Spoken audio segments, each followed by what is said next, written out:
In the vast lands of the ancient Near East, where the sun hides behind the hills and the wind whispers stories of times past, there lived a man whose name would resonate for generations.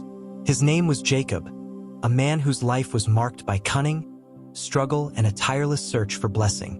But this is not just the story of a man who fought for what he wanted.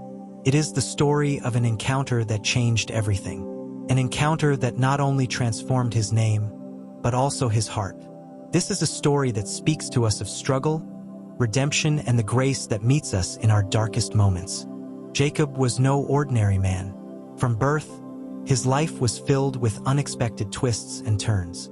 The son of Isaac and grandson of Abraham, Jacob grew up in a family where God's promises were as real as the ground beneath his feet.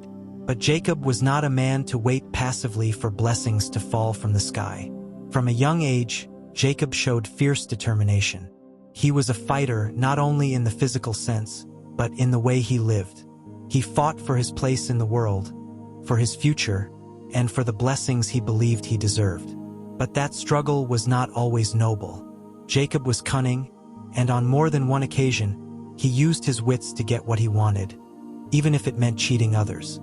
His name, in fact, meant he who impersonates or he who grabs the heel, a reminder of how, from his mother's womb, Jacob fought for his place in the world. One of the most decisive moments in Jacob's life occurred when he tricked his brother Esau, robbing him not only of his birthright, but also of his father's blessing. This act of cunning came at a price. Esau's anger was so great that Jacob was forced to flee, leaving behind everything he knew. For years, Jacob lived far from home, working for his uncle Laban. There, he married, had children, and accumulated wealth. But despite his success, something was missing. Jacob carried with him the weight of his past decisions, the guilt of having deceived his brother, and the fear of facing the consequences of his actions. Finally, it was time to go back. Jacob knew he could not escape his past forever.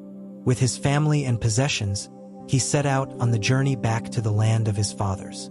But it was not just any journey. Jacob knew that, at some point, he would have to face Esau, the brother he had betrayed, and fear consumed him. How would Esau react after so many years? Would he welcome him with open arms or with a sword in his hand? Jacob didn't know, but one thing was certain. He could no longer run away. It was time to face his past.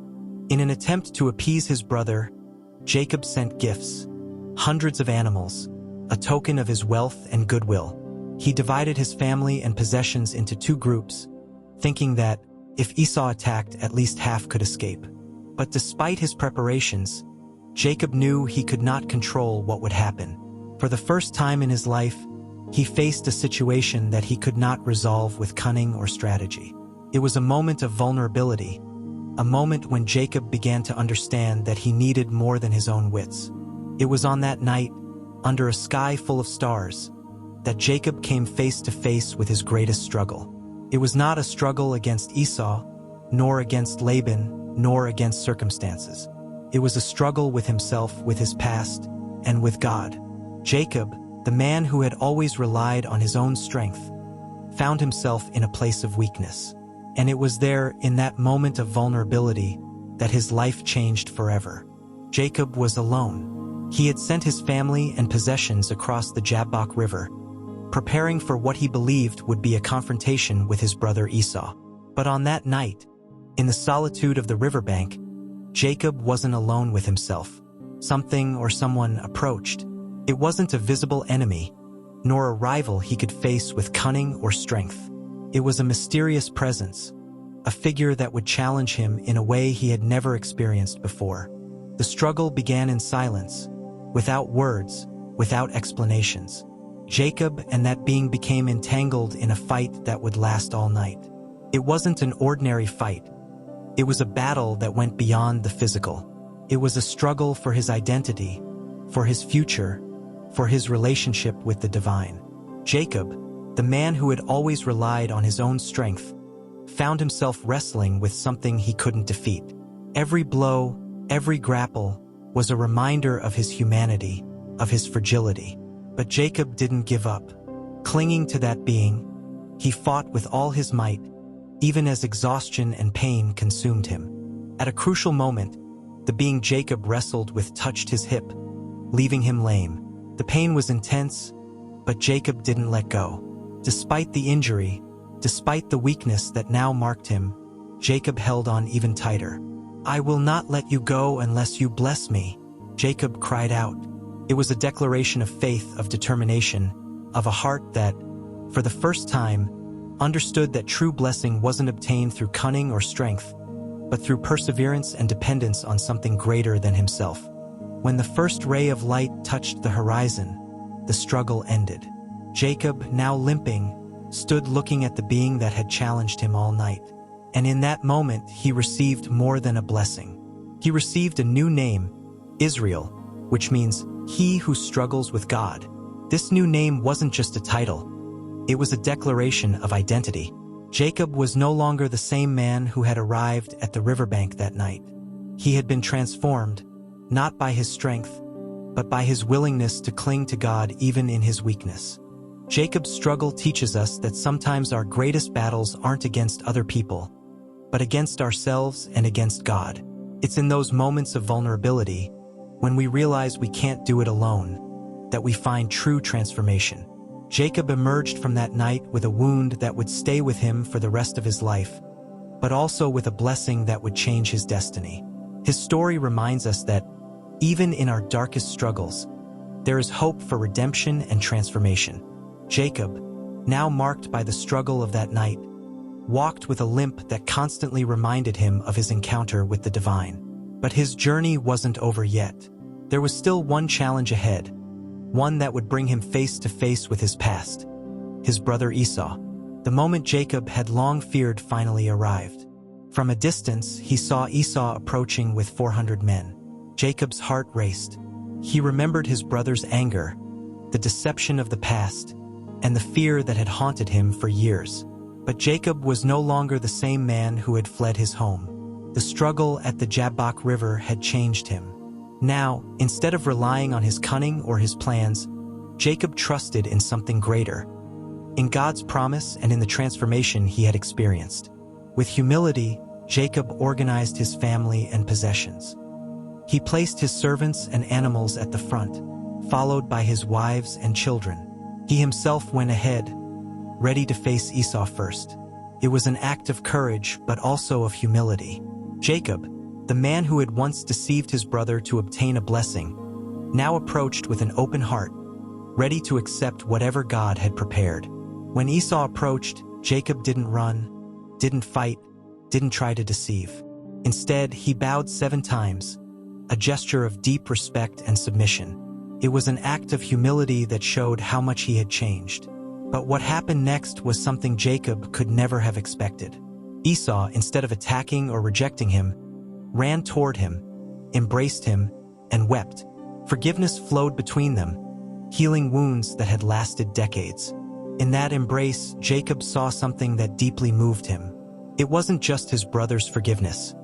It was the grace of God working in both their hearts. Jacob, who had struggled all his life for blessings, now received one he couldn't earn with cunning or strength: reconciliation. "Seeing your face is like seeing the face of God," Jacob told Esau.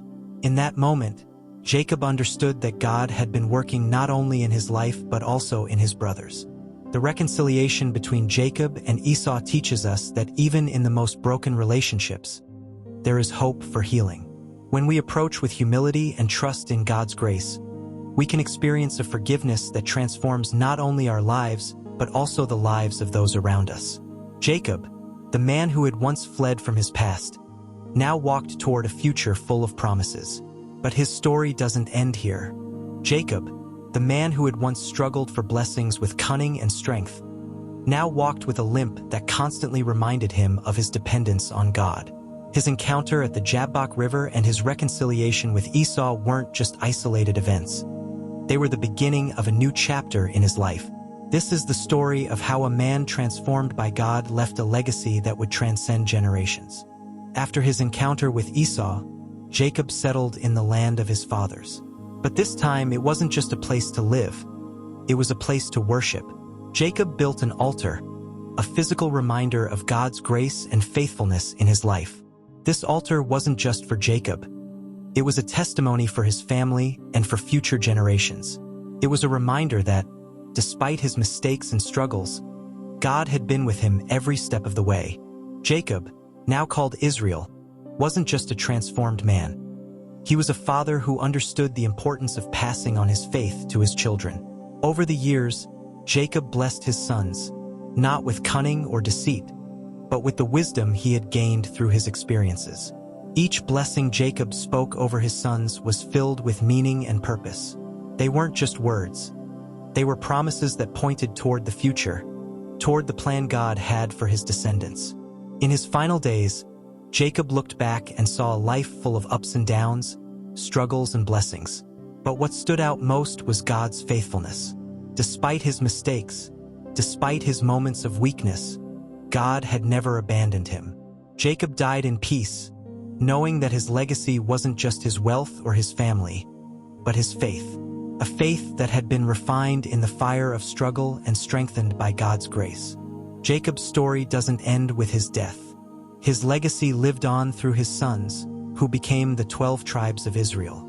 Through them, God's promises to Abraham, Isaac, and Jacob were fulfilled, and God's plan of redemption continued to unfold. Jacob teaches us that even if our lives are marked by struggles and mistakes, there is hope for transformation.